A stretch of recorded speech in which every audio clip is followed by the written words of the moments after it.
Hi friends. ശബരിമലയിൽ താൽക്കാലിക ജീവനക്കാരാകാൻ അവസരം വന്നിട്ടുണ്ട്.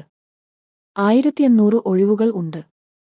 മണ്ഡല മകരവിളക്ക് മഹോത്സവത്തോടനുബന്ധിച്ച് ശബരിമല, പമ്പ, നിലയ്ക്കൽ എന്നിവിടങ്ങളിൽ ദിവസവേതന അടിസ്ഥാനത്തിൽ താൽക്കാലിക ജീവനക്കാരെ നിയമിക്കുന്നു. 18 വയസ്സിനും 65 വയസ്സിനും ഇടയിൽ പ്രായമുള്ള ഹിന്ദു വിഭാഗത്തിൽപ്പെട്ട പുരുഷന്മാർക്ക് അപേക്ഷിക്കാം. 650 രൂപ ദിവസവേതനം ലഭിക്കും. താമസ സൗകര്യം, ഭക്ഷണം എന്നിവ തിരുവിതാംകൂർ ദേവസ്വം ബോർഡ് നൽകും. അപേക്ഷകർ മെഡിക്കൽ സർട്ടിഫിക്കറ്റ്, ഹെൽത്ത് കാർഡ് എന്നിവ ഹാജരാക്കണം. അപേക്ഷ ഫോറത്തിന്റെ മാതൃക വെബ്സൈറ്റിൽ ലഭ്യമാണ്. അപേക്ഷകൾ chief engineer, Thiruvithamkoor Devaswom board, Nanthancode, Thiruvananthapuram എന്ന വിലാസത്തിലോ തന്നിരിക്കുന്ന ഇമെയിൽ ഐഡിയിലോ ഓഗസ്റ്റ് 16 വൈകിട്ട് 5 മണിക്ക് മുമ്പായി ലഭിക്കണം. കൂടുതൽ വിവരങ്ങൾക്കും ആപ്ലിക്കേഷൻ ഫോമിനും വെബ്സൈറ്റ് സന്ദർശിക്കുക. ജോലി ഒഴിവുകളുമായി വീണ്ടും കാണാം. നന്ദി.